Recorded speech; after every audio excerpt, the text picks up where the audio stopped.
Good morning student. Class 8 हम पढ़ रहे हैं आज वसंत चैप्टर 13 जहाँ पहिया है। पुडुकोट्टई तमिलनाडु। साइकिल चलाना एक सामाजिक आंदोलन है। कुछ अजीब सी बात है ना, लेकिन चौंकने की बात नहीं है। पुडुकोट्टई जिले की हजारों नवसाक्षर ग्रामीण महिलाओं के लिए यह अब आम बात है। अपने पिछड़ेपन पर लात मारने, अपना विरोध व्यक्त करने और उन जंजीरों को तोड़ने का जिनमें वे जकड़े हुए हैं, कोई ना कोई तरीका लोग निकाल ही लेते हैं। कभी कभी ये तरीके अजीबोगरीब होते हैं। भारत के सर्वाधिक गरीब जिलों में से एक है पुडुकोट्टई।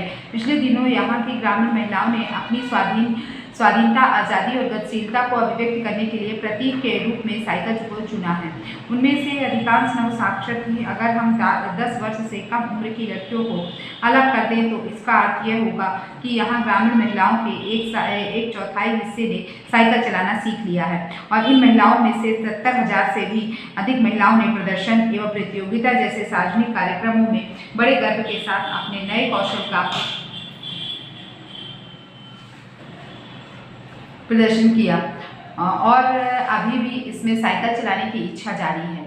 ये जो चैप्टर है आपका जहाँ पहिया है, इस चैप्टर में आपको ये बताया गया है कि पुडुकोट्टई तो तमिलनाडु तमिलनाडु में साइकिल चलाना एक सामाजिक आंदोलन है।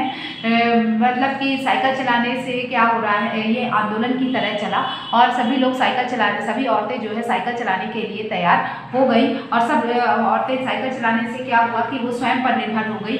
जब तक उनसे साइकिल चलाते नहीं आता था तब तक उन्हें दूसरों पर निर्भर रहना पड़ता था, आदमियों पर निर्भर रहना पड़ता था। हर काम धंधे के लिए वो परेशान रहती थी। तो ये जो साइकिल चलाने का अभ्यास उन्होंने किया और साइकिल चलाने की जो प्रतियोगिता धीरे धीरे आई और एक आंदोलन के रूप में चला कि धीरे धीरे ऐसा हो गया कि वहाँ कोई भी ऐसी औरत नहीं थी जिससे जो कि साइकिल न चलाती हो। ठीक है, तो इस चैप्टर में आपने यहाँ तक आपने इतना जाना। चलिए अब हम आगे चलते हैं। साइकिल चलाने की इच्छा जारी है और वहाँ उसके लिए कोई प्रशिक्षण शिविर चल रहे हैं। कई प्रशिक्षण शिविर चल रहे हैं। प्रशिक्षण शिविर चलना मतलब साइकिल सिखाने की प्रतियोगिता चल रही थी। साइकिल चलाना सिखाया जाता था। ऐसे शिविर लगे थे जहाँ साइकिल सिखाया जाता था। ग्रामीण पुडुकोट्टई के मुख्य इलाकों में अत्यंत रूढ़िवादी पृष्ठभूमि से आई युवा मुस्लिम लड़कियां सड़कों से अपनी साइकिलों पर जाती हुई दिखाई देती हैं। जमीला बीवी नामक एक युवती ने, जिसने साइकिल चलाना शुरू किया है, मुझसे यह मेरा अधिकार है, अब हम कभी भी जा सकते हैं, अब हमें बस का इंतजार नहीं करना पड़ता है। लेकिन पहले जब इनसे साइकिल चलाना नहीं आता था तब इन्हें बस का इंतजार करना पड़ता था। मुझे पता है कि जब मैंने साइकिल चलाना शुरू किया तो लोग पत्तियाँ कसते थे। जब मैंने साइकिल चलाना शुरू किया तो लोग मेरा मजाक उड़ाते थे। पत्तियाँ मतलब मजाक उड़ाते थे, लेकिन मैंने उस पर कोई ध्यान नहीं दिया। फातिमा एक माध्यमिक स्कूल में पढ़ाती है। फातिमा नामी की एक स्त्री है जो कि माध्यमिक स्कूल में पढ़ाती है और उन्हें साइकिल चलाने का एक चाव लगा है कि हर शाम आधा घंटे के लिए किराए पर साइकिल लेती है। एक नई साइकिल खरीदने की उनकी हैसियत नहीं है। फातिमा ने बताया कि साइकिल चलाने में एक खास तरह की आज़ादी है, हमें किसी पर निर्भर नहीं रहना पड़ता है, मैं कभी इसे नहीं छोड़ूंगी।